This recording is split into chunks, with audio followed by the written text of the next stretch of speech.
Spotlight. I'm your host, Amitha. We are in the midst of the COVID-19 pandemic, which has caused our lives to come to a necessary halt. Over the past few weeks, the City of Toronto has been in a state of emergency.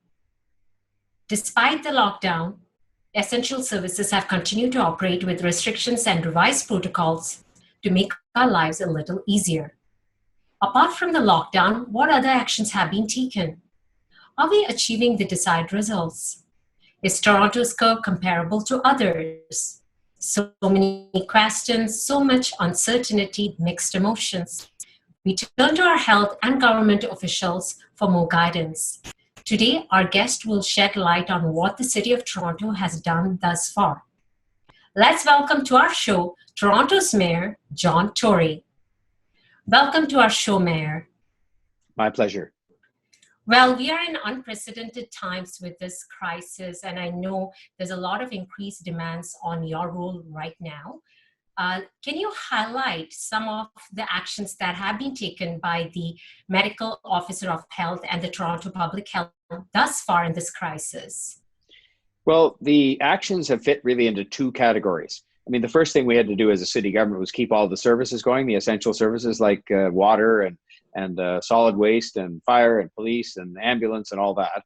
Then the second thing we had to do was to put measures in place to fight the COVID-19 virus. And that divided into two categories. The first thing was to put in restrictions, which we didn't really want to do, about how people moved around or whether they went to work or how close they got to each other when they were in the park. We did that because we were told by the scientists, by the expert health people, that in order to stop the spread of the virus, we had to put in place measures like that. The fewer people going to work, the fewer people that are crowded onto the subway, the fewer people that are walking in tight bunches in the park, the less the virus spreads. So we had to do that. And then on top of that, we had to really look after the most vulnerable populations. So people like the elderly, people like homeless people. And so we spent an awful lot of time putting in place measures to help feed older people who we've told to stay home because they're most at risk of getting the virus. We've spent a lot of time moving the homeless people from some of the shelters, which were crowded, to less crowded conditions. Literally thousands of them are being moved. So we've been very busy doing all of that. And then, of course, we've had recently added the challenge of developing a plan so that when the virus subsides, we'll be in a position to open the city back up, which won't happen all of a sudden one day. It'll happen over a period of time, and you have to decide, well, who gets to open first? And will they open the same way as they were before? So for a restaurant, will every third table be occupied only because you have to keep people apart, or will every table be occupied? Will people wear masks in a restaurant? And there's a whole host of questions like that. So that's what we've been very busy doing, is keeping the city going from the standpoint of basic services, having a plan to fight the virus, especially for most vulnerable communities, and then doing the plan to reopen the city, which we hope to be able to do as soon as possible. Well, Mayor, I can totally understand. There's a lot of uncertainties in the public as well, but we are very grateful that officials like yourself are guiding us based on the evidence. What do you think about the results that we have achieved thus far? Well, I think if you look back, and I can do this because I was in the meeting where there was presented to me a projection on how things were going to go kind of I guess it was around the beginning of April. And it literally contemplated the possibility of thousands of people inside the city of Toronto dying, thousands. I was horrified at this. I was scared by this. I mean, as you would be, I'm not afraid to admit that. And so I said to the medical officer of health that day, we have to do everything we possibly can as a city to stop this. And that meant a lot of the closing down of things that are closed down. But I would say that what's now the case is that because we did that, even though the numbers still look like they're tragic and bad, many days when there's hundreds of new people getting the virus, it would have been much worse had we not done that. And so I think people, by cooperating and staying home and so on, have actually saved lives, including possibly their own. And so now what we're watching for is for those numbers to come back down. As they went up, they will reach a peak, which they think we're close to being at now, and then they go down the other side of the peak like a roller coaster, and you hope it's a fast roller coaster, but we don't know. There's a lot of things we don't know about this virus. Even though it's been in other countries sooner than ours, we don't know exactly why it acts the way it does. So I would say the numbers, to use the word of our medical officer of health, cause for cautious optimism, but not celebration, not reopening the city tomorrow morning, cautious optimism, and that we stay the course and keep staying at home and keep distance from each other. And if we keep doing that, the numbers will continue to improve, I'm sure. Well, I like that word, cautious optimism. Well, we can already see the number of new cases on a daily basis, hopefully, plateauing. But Right. again, we use cautious optimism. Now, Yes. what do you have to say about people who are protesting at Queen's Park about the lockdown? I don't even know what to say about them. I mean, look, it's a free country, so thank goodness people can protest whatever they want. But at the end of the day, those people contributed nothing to the speeding up of this shutdown coming to an end. In fact, if they'd stayed home, they would have sent a letter in or an email. They'd have contributed more to the well-being of the city. And if you saw, they were people who had big issues with vaccinations of all things. They're anti-vaccination people. And the irony is, what's going to stop this virus in its tracks for good is going to be a vaccination that will allow people to not get this virus to begin with. But I find that very ironic. But, I look at them as people who seem to have nothing better to do with their time. They might be better off volunteering to deliver some food to some elderly people or do something like that, because what they did yesterday was, again, it's a free country, but it was a waste of time. It was counterproductive. It was not really responsible. It was not constructive.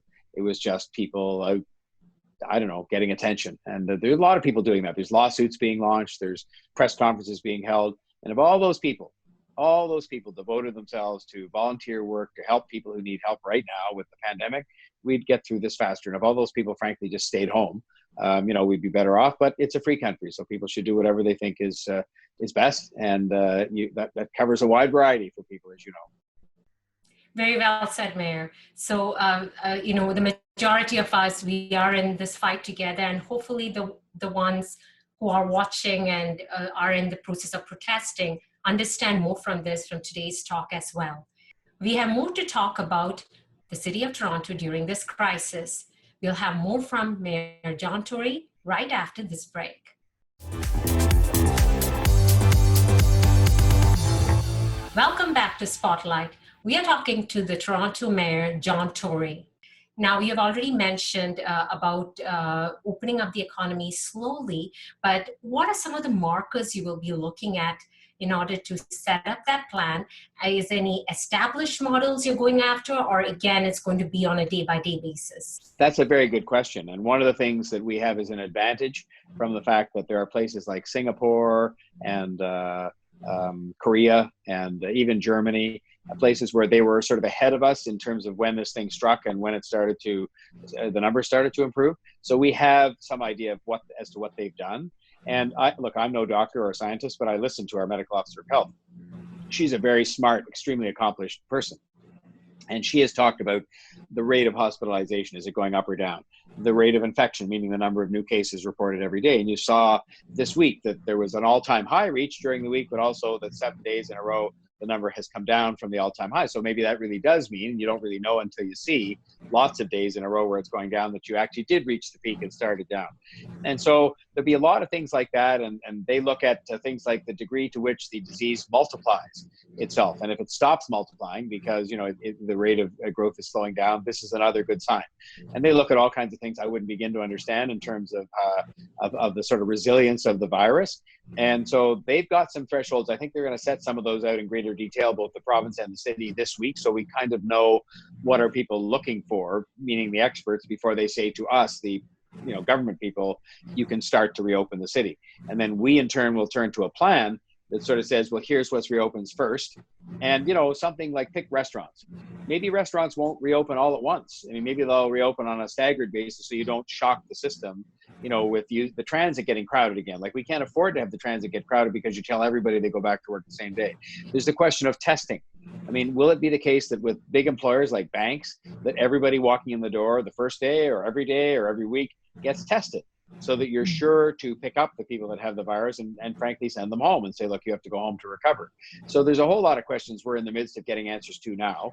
But the bottom line is that I think we have some criteria which we'll share with the public this week that say, here are the kinds of indicators we will be looking at as an indicator that we can think about reopening the city and starting that process sooner than later. Honestly, that's very good news to know about the plan that's coming out as we all stay patient. And that's great news. So there's a ray of hope at the end of the tunnel here. That's right. So I just wanted to right now focus on one group of vulnerable population, the people with mental health issues. Even before this crisis, there was already limited resources for them. What is happening right now in the midst of this crisis for them? Well, I think people know that when it comes to the state of mental health and the amount of care that we provide for people with mental health issues before the pandemic, I was very critical of that, and I thought it was a scandal. And I was heartened by the fact that the two governments, provincial and federal, put several $billion into a strategy. But I said right to the Prime Minister, not just, I said it right to the Prime Minister that I was delighted that the billions of dollars were put in by Ontario and the Government of Canada, except I hadn't seen any of it being spent on better programs, better facilities, more counseling, and so on.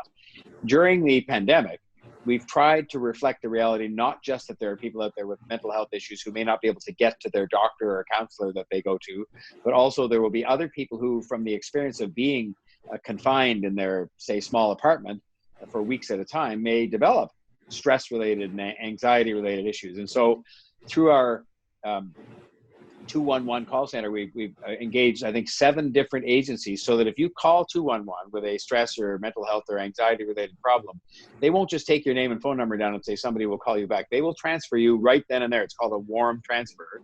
So you can actually be put right in touch directly.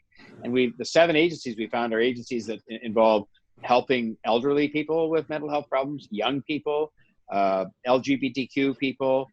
We have a couple of Black-focused mental health organizations that are helping people from our Black communities. And so we've really tried to put a robust series of programs in place to help people through the pandemic, but also when we come out the other end, we've just got to do a better job. I mean, we are really letting people down who have every opportunity to live a normal life and to be, well. And yet somehow we treat it, if they came in with a heart condition, we'd have all kinds of programs to help them. They'd have an operation, there'd be doctors all over them and nurses and so on. When it's a mental health problem, they kind of seem to send them home and say, I hope you feel better soon. Not quite, but there's a lot of people who face just that. And so we've got to do better than that coming out of this. And I think what we could pull together during the pandemic with these agencies, even just having that resource available at the end of a phone, is a very helpful thing for a lot of people who are suffering from stress. They just need sometimes a calm, kind voice at the other end of the phone that's also educated, giving them a bit of a indication of how they can relieve their stress. So it's a work in progress, but we've tried to address it during the pandemic as best we can as a city. Well, this is already great news coming from your mouth, Mayor, because people are disheartened, those with the mental health issues, that there are no resources in place. But now you've enlightened us on what is available to them. So this is already and thousands of people have called. So it's not, people should feel no hesitation about using it. Thousands of people have called, and they range from serious problems to ones that are less serious. But thousands of people have called, and I hope they've been helped by it. So please, if you're out there, as the fire chief said when we announced this, it's okay to feel not okay. And if you feel not okay, a lot of other people feel like you. But if you feel like you need to get some help, please call 211, and we'll get you some help, because that's what we want to do. So 211 it is. That's great, Mayor. There is more to know about the City of Toronto in the COVID-19 pandemic. We'll hear more from Toronto's Mayor John Tory right after this break.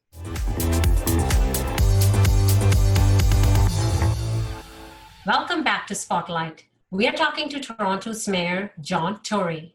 Another issue I wanted to tackle is the availability of food to the most vulnerable population. Can you comment on that?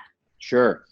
We've really tried hard with the help of organizations like the Red Cross and the United Way to put a very robust food security program in place. What happened when we closed a lot of the community centers, it resulted in the closing of some food banks.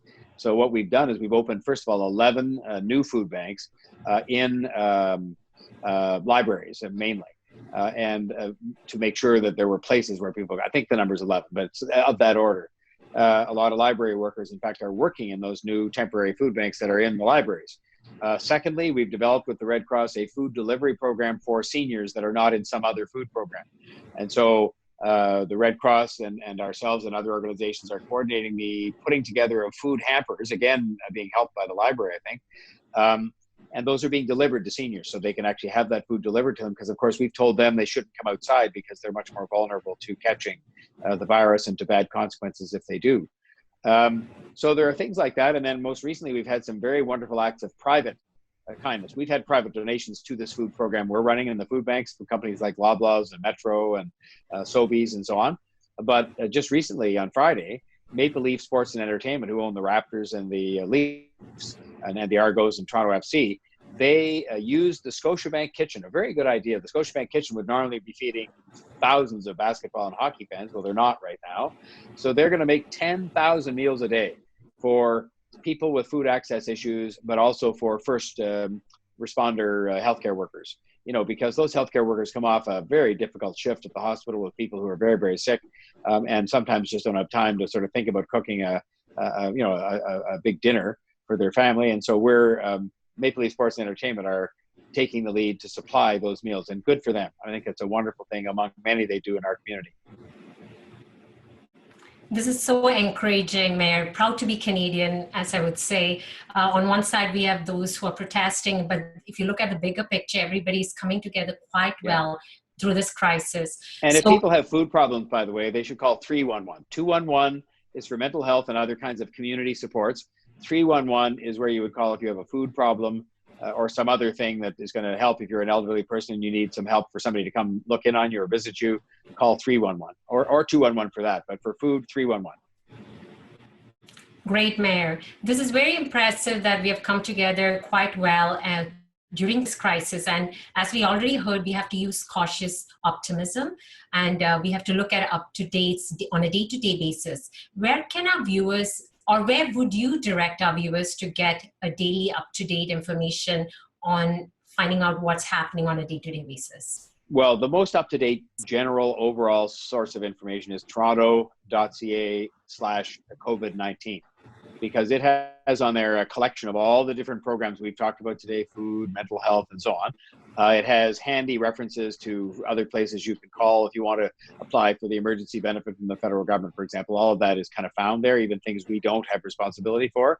And it can direct you to other parts of the toronto.ca website where we have help for business. Because some of the people watching may be business people and not know the details of the wage subsidy program or the emergency benefit or the help that's been offered to landlords of small businesses. So toronto.ca/COVID-19 is where to go on the internet. And I think you'll find that's a very helpful website. The City of Toronto has, well, that's our website with a subsection of it devoted to COVID. And I think you'll find almost anything there that you'll want to know about the city. And if not, call 311. Thank you, Mayor. Now, what is your prediction for what City of Toronto will look like once this all passes way in the future?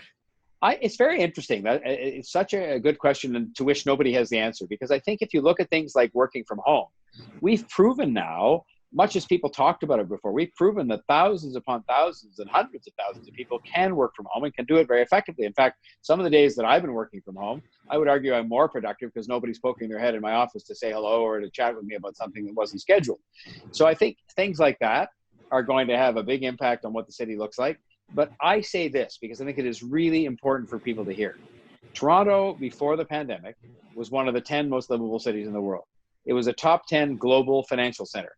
It was one of the top 3 technology hubs in North America.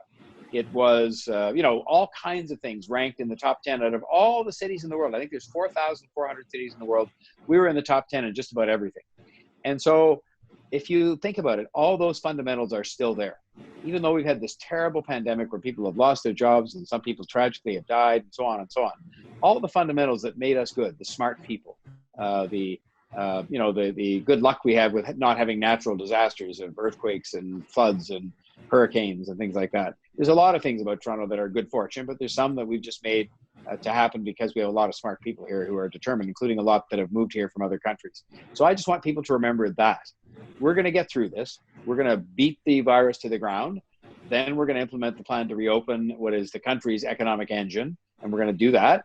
We're going to get back to normal activities as fast as we can. Maybe not the big crowds for the baseball games right away, but we'll work up to that. And by doing that, we're going to be back in a position of strength and success in not, I won't say no time. It's not going to be a couple of weeks, but it's going to be before too long. Very well said, Mayor. I must say, I just like your virtual office space. You have such a good view behind you there. Well, that's my grandchildren back there and various things like that. And when I've been living here by myself, because my wife went and self-isolated somewhere away from me, because I'm out and about a little bit and I don't want to give her germs. So I have these pictures to look at, and I have some support from friends and family that sort of just, keep me plugged in. I've got lots of work to do, so that's not a problem. But sometimes you need to have a break from work, and you need somebody to talk to about, there's no sports going on. You can't talk sports. You just got to talk about whatever's going on. So I have some good friends, and I have some family that have been staying in touch with me, and we'll all get through this. Everybody's had their hardships worse than I've had, and so I'm mindful of that, and I'm just trying to help them more than helping myself. Well, Mayor, you're a leader who leads by example, and you have done everything right, and we should follow in your footsteps as well. Everyone should. We should count our blessings, and we are grateful to have officials like yourself leading our city. Thank you so much for taking the time to talk to us today. Thank you for having me, and please, people, stay hopeful, stay patient, stay home.